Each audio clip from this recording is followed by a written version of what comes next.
Hello everyone, this is S.C. Coleman, author, and welcome back. In this video, we are going to talk about DoD Directive 5111.13. Assistant Secretary of Defense for Homeland Defense and Hemispheric Affairs. So I'll start, before we get into this document, by explaining the perspective with which the document is intended to be viewed versus what its actual nature is. So the first thing that I'll say is that DoD stands for Department of Defense. Now, it's intended that this be perceived as a military document, which it's not.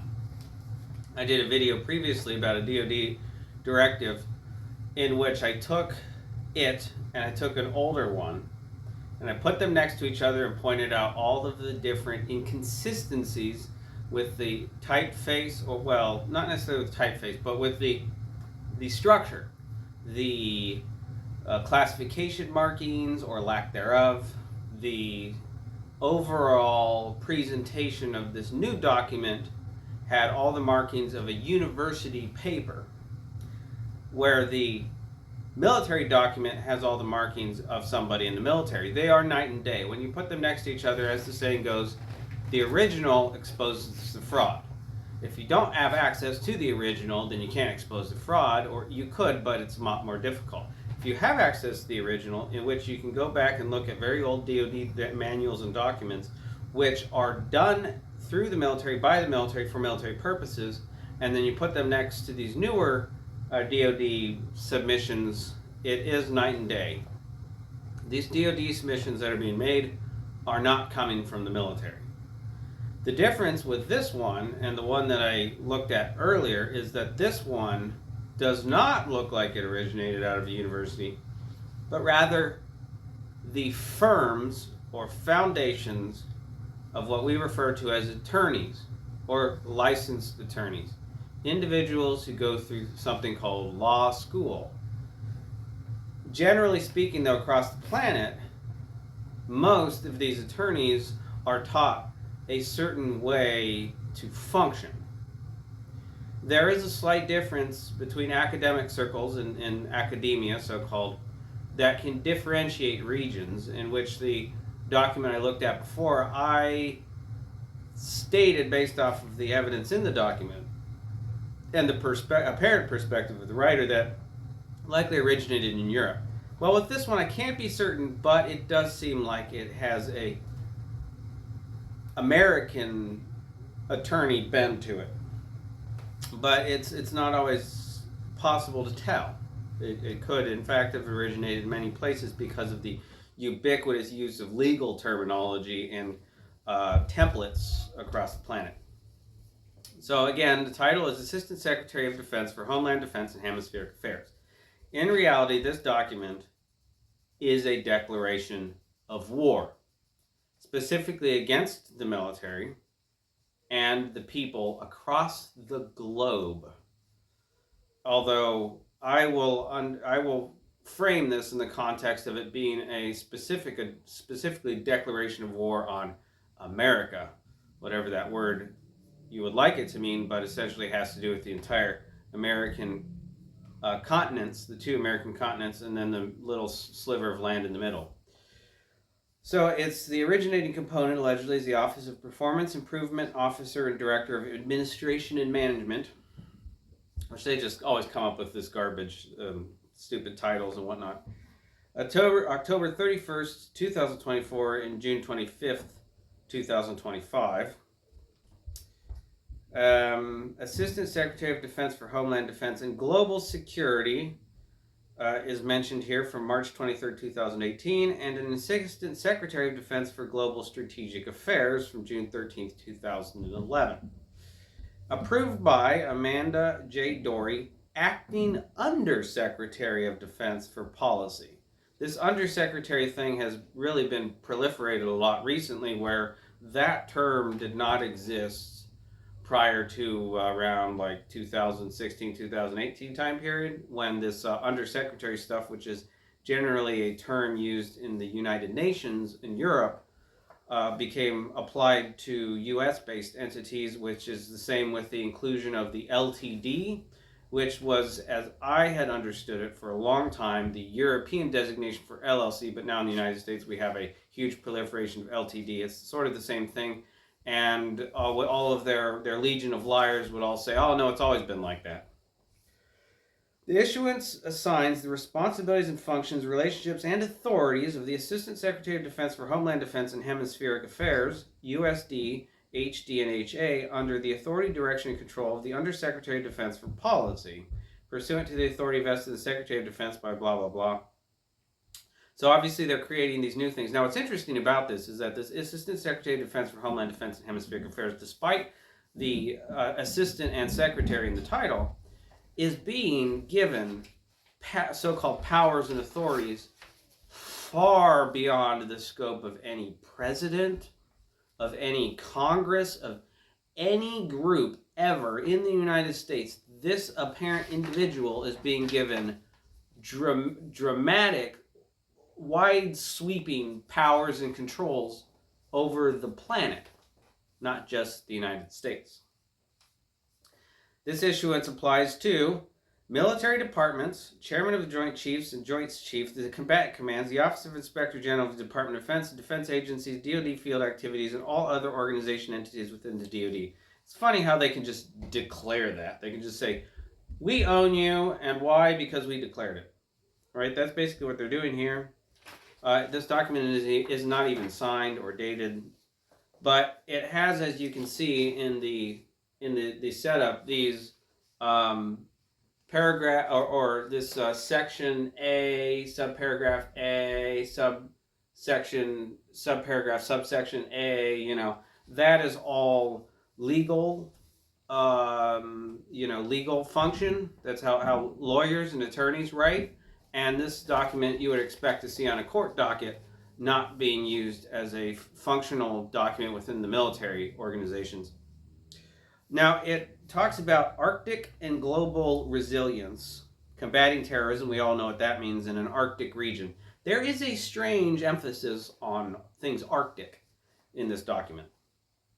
The ASD, HDA, and HA also serves as the DoD agency coordination lead for anomalous health incidents. Wonder what that means. In accordance with the April 11, 2022 Secretary of Defense Memorandum. I'm not going to obviously read this entire document. I'm just highlighting certain portions which stand out and appear to be of priority. DSCA, pursuant to DoD D 3025.18, develops, coordinates, and oversees implementation of DoD policy for DSCA plans, preparedness, and activities, including DSCA related to incident response, civilian law enforcement, so-called, special events, public health emergencies and medical services, civil disturbances, and domestic, chemical, biological, and radiological, nuclear, and high-yield explosive response matters. Defense continuity. Develops and oversees DoD policy for continuity of operations, co-op, continuity of government, COG, and enduring constitutional government, ECG, and defense crisis management. Of course, they couldn't possibly be talking about the U.S. Constitution because in every way, shape, or form, this is fitting correctly into the definition of treason, which is listed in the Constitution, for which the punishment is death, which is, of course, the reason why the names behind this would try to hide their affiliation as much as possible and rather act under the pretext of this document without anybody actually getting in trouble for making this document, publishing it. Oversees risk management of continuity programs and plans in accordance with DODI 3020.45 to ensure that operational readiness decisions appropriately consider mission distributed postures and the probability of an attack or event and its consequences. This is not military by any measure of the imagination. Defense Crisis Management serves as DoD Domestic Crisis Manager. I'm telling you, this thing is literally putting into one centralized point immense executive responsibilities, or as they would say, powers or privileges. Not responsibilities, but rather what they can do at their discretion. You love that terminology. It's, we're the lords of everything and we decide what that means. In this capacity and in coordination with the secretaries of the military departments, and if anybody complies with this, they are traitors as well, no matter what rank, position, or anything. The CJCS and other DoD components heads and principal staff assistants, PSAs as appropriate.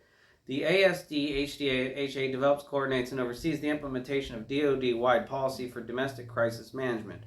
These efforts include oversight of appropriate programs, processes, information sharing capabilities, and procedures, and supporting infrastructure, together with information technology, to implement crisis management within the Department of Defense. Develops a critical infrastructure security and resilience is this heading. Develops DoD policy for the resilience of DCI to include energy, water, and communication systems to the enabling functions they provide across all missions. So we see a lot of that being carried out today, this plan to adopt control over essential resources so that they can be leveraged as a weapon against the general population. Coordinates with Department of Homeland Security, DHS, and other relevant federal aid departments and agencies, and in coordination with appropriate DoD component heads, collaborates with critical infrastructure owners and operators. And collaborator used to be something to mean a traitor as well in the past. Now, what's interesting here is this reference to the Department of Homeland Security and other relevant federal departments and heads for coordination is very important, and that because it bleeds into the overall strategy, which is to transition all military components globally, especially the U.S. military because of the oaths of allegiance to the U.S. Constitution, into a global federal, or, well, we'll call it federal, but we'll at least call it global law enforcement occupation. So it will be a very well-structured and organized military as far as they plan it. Of course, they don't think about unintended consequences and things like that. They just, believe that because they say it and therefore it is so, contrary to many things in reality. But either way, that's their plan. They're going to transition military components and elements into the quote-unquote law enforcement capacity and have only a global law enforcement and no militaries whatsoever. Full-on structured, absolute occupational control of the entire planet. And in the United States specifically, the Department of Homeland Security is the vehicle to do that. As we will see in later documents, which I'll do in a different video, I'll show the transition they're making from DoD into DHS, or Department of Homeland Security, and the transition from so-called military assets into law enforcement. Now, you can't think that they're going to include any of the active reserve or anybody who's enlisted or commissioned into that. Rather, they're going to take and pull staff from security firms and from subcontracted security guard companies and use those people as the staff for this new global law enforcement, for all intents and purposes, or practically military, but they're not going to call it military, obviously. They're going to get rid of the military concept entirely, and everybody who's in the military should understand that this is a declaration of war on them, regardless of whether they like it or not. If you ever at any time in your life took the oath of enlistment or commission, you are an enemy of this new law enforcement, new global order. Anyway, develops and implements policy for DoD critical infrastructure security and resilience and MA-related information sharing with other federal departments and agencies as appropriate. That's, of course, to remove all the quote-unquote military assets, trucks, Humvees, weapons, all that stuff into the hands of so-called law enforcement. Serves as the lead DoD representative for critical infrastructure security and resilience and MA-related matters in interactions with Congress. Congress is a public theater outfit, and the only reason why it would be important to note this is so that when they have the alleged assistant deputy secretary of whatever blah blah hemispheric nonsense, they have go up and talk in front of a camera somewhere, the alleged individual that's supposed to be play acting that role, then they can point to this and say, see, they're the liaison with Congress, so they know what they're talking about. So that's the point of that. There's now actual liasoning going on because there is really is no Congress. in coordination with the Assistant Secretary of Defense for Legislative Affairs. The Executive Office of the President, other federal departments and agencies, state, local, regional, territorial, and tribal entities, international governmental organizations and non-governmental organizations, the private sector, foreign countries, and other national level partnership mechanisms established by NSM2. I'm telling you, this person or this alleged individual entity has so much more power than any single component that we have thus far, even more power than the alleged president. At least that's what this paper is attempting to imbue.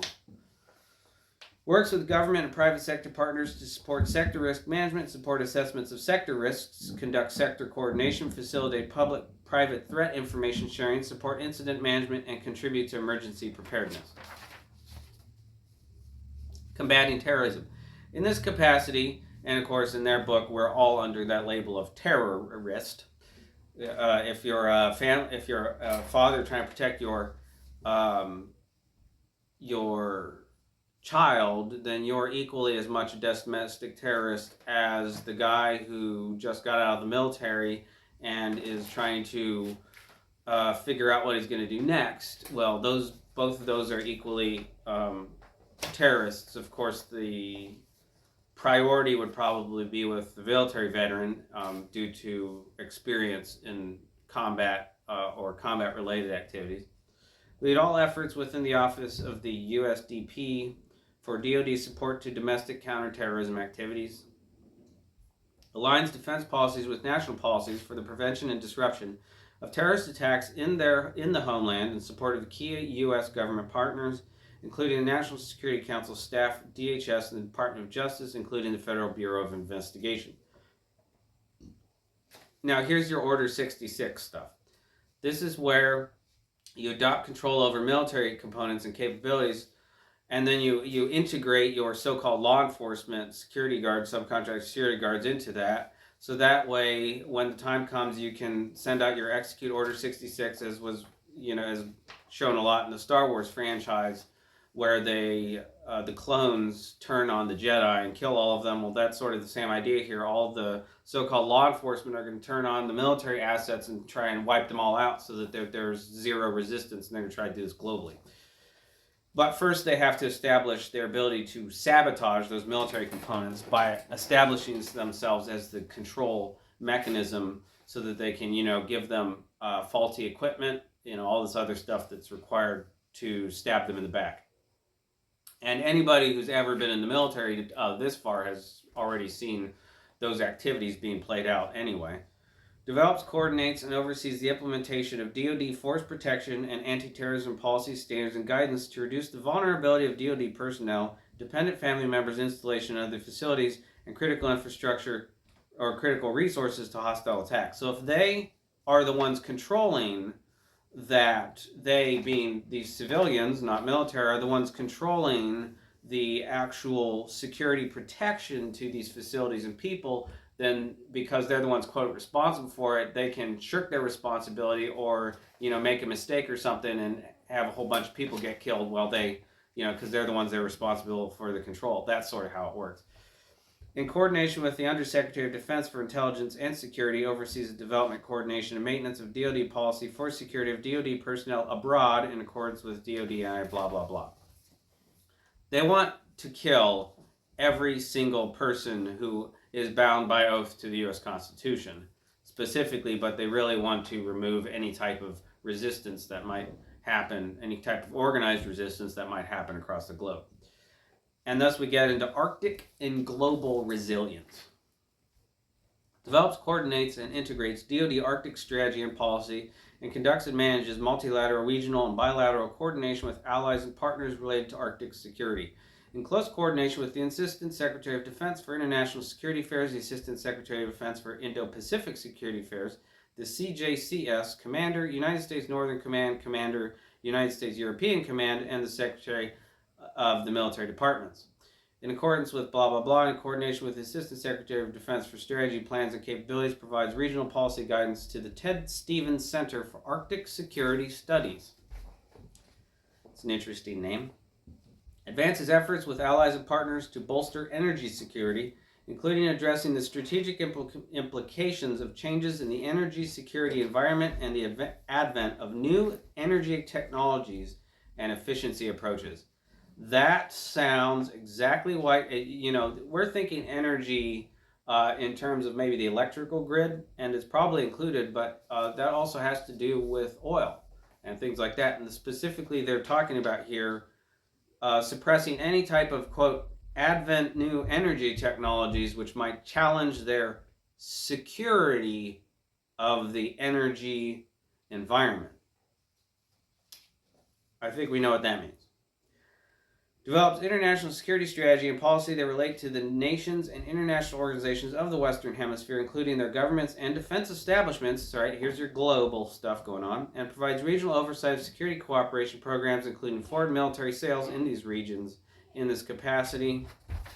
The blah blah. Develops regional security and defense strategy and policy. Provides advice and guidance to translate global and functional policies into region-specific and country-specific strategies, and oversees their implementation in coordination with the appropriate DoD and executive branch officials. So this is basically like a really, really, empowered global commander-in-chief, essentially. But with like a pretty ridiculous title of assistant. Who are they assisting? What are they the assistant of? This sounds like they're the head of absolutely everything.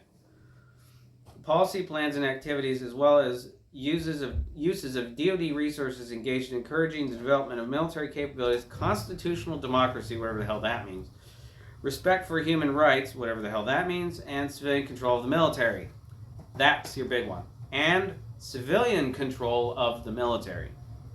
Institutionalizing an appropriate role for the military in a constitutional democracy, so they're determining what the military's role is, which will be none, and encouraging the development of standards of military professionalism that promote respect for elected civilian authorities and human rights. Right? What's that? Encouraging the development of standards of military professionalism that promote respect for elected civilian authorities and human rights. What does that sound like? Like something you get from Stalin. Okay, so the next part, anomalous health incidents, or AHI, Alpha Hotel India, reports directly to the Secretary of Defense and the USDP as the lead of the DoD CFT regarding DoD ACL responsibilities consistent with Section 6603 of the NDAA for FY 2022. This responsibility may not be delegated. So first of all, because they report directly to the Secretary of Defense, that obviously means that they can do whatever the hell they want.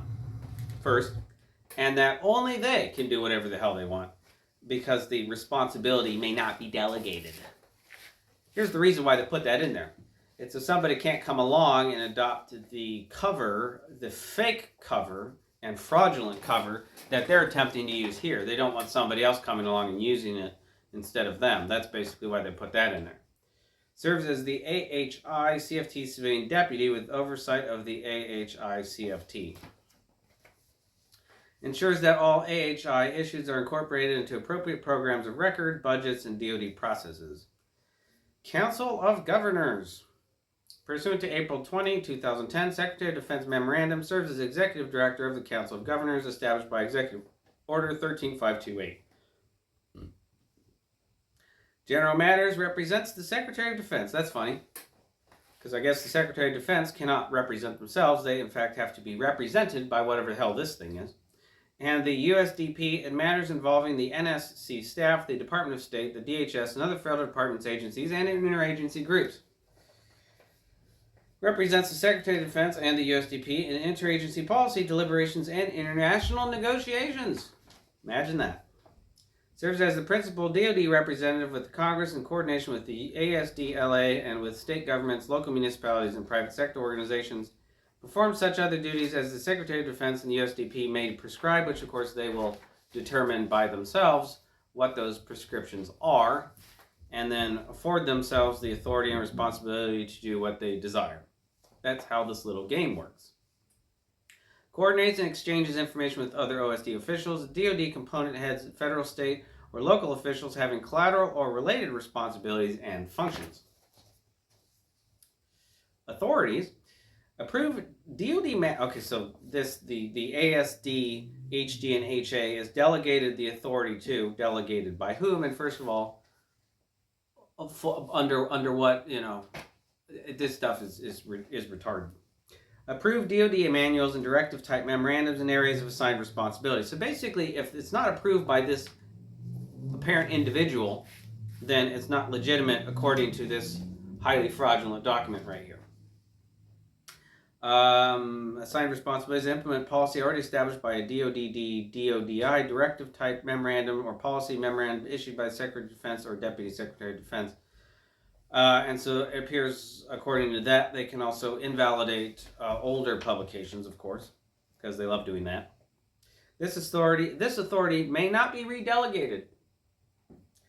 Yeah, because that's going to do the trick by putting that nonsense in there. Communicate directly with PSAs and DoD component heads as necessary to carry out assigned responsibilities and functions, including transmitting requests for advice and assistance. So essentially, people within the military component apparatus are not allowed to communicate with each other unless it is coordinated through this alleged office or individual. Communications to military department officials must be transmitted through the secretaries of the military departments or as otherwise provided in law. Of course, that which law that they were referencing is this kind of garbage. Or as directed by the Secretary of Defense or Deputy Secretary of Defense and other DoD issuances. Communications to the CCDRs must be in accordance with, who cares? Communicate with other government officials, members of the public, and representatives of foreign governments as appropriate in carrying out assigned responsibilities and functions. Communications with representatives and members of the legislative branch must be conducted through the office of the ASDLA, except for the communication with the committees on appropriations of the Senate and House of Representatives, which must be coordinated with the Office of Undersecretary of Defense, Comptroller, Chief Financial Officer, Department of Defense. Communicate with agencies of the executive branch and Congress on special access programs for all special access program matters. The ASD, HD, and HA must conduct communications with agencies of the executive branch and Congress consistent with DoD 5205.07. Establish arrangements for DoD participation in appropriate non-DoD governmental programs for which ASDA, HDA, and HA has been assigned primary DoD responsibility. Negotiate and conclude international agreements in areas of assigned responsibility when authorized by and in accordance with blah blah blah. The authority is subject to coordination with the General Counsel of the Department of Defense for agreements addressed in DoD and blah blah blah. This authority is also subject to coordination with the Director, Defense Technology Security Administration. Now, I have worked in the so-called Defense Technology Security sector, as it is using the words here, and I have never heard of such an administration. Of course, I'm sure there's a boatload of bogusly, highly suspicious documents which have been backdated and proliferated to validate the fact that this entity has existed forever and before time even began. But either way, that is not a, administration that has been around for very long. And of course, the Legion of Liars will all just say, oh, no, that's not true. It's been around for forever since the existence of the United States. Like the ATF, right? The ATF was around in 1721 or something like that. Request that DoD component heads their appropriate channels plan for the commitment of DoD resources in response to requests for support from civilian authorities. Let's read that again. Request that DoD component heads, through appropriate channels, being of course this nonsense, plan for the commitment of DoD resources in response to requests for support from civilian authorities. I believe everybody knows what that means. Approve requests for assistance from civil authorities in accordance with blah blah blah, except as further limited below. The ASD, HDA, and H&A may delegate this authority only to the Principal Deputy, ASD, HD, and HA, who may not delegate it further. With respect to requests for DoD support of civilian law enforcement agencies, and this is where we get into the real meat and potatoes of what their plan is, This authority applies only in the limited categories and circumstances specified in June 28, 2016 Deputy Secretary of Defense Memorandum. Additionally, with respect to requests for DoD support of civilian law enforcement agencies, the blah blah blah may not delegate approval authority. Sounds about right. Approve in accordance with Section 277 of Title 10 U.S.C. and blah blah blah. Waiver of this requirement that another federal department or agency reimburse the Department of Defense for costs associated with providing support to civilian law enforcement agencies or support to a national special security event. This stuff is so treasonous, it is mind-boggling. So, regional and country focus of ASD, HD, and HA. There's one thing to notice. In North America, you have Canada. As well as in the Arctic region, you also have mentioned Canada. So, in North America, you have includes Canada and Mexico. In the Arctic region, you have includes the Arctic as defined in Section 112 of Public Law, blah, blah, blah, also known and referred to as the Arctic Research and Policy Act, and the Arctic region more broadly, which includes the whole state of Alaska and Canada. Since when was Canada a state? That is a question. Anyway, obviously this document is bogus, but either way, it is implementing a real and very dangerous plan with the objective of leveraging all of these assets, these resources that these, background civilian tyrannical types who want everybody else to do the dirty work while they get away with all their crimes.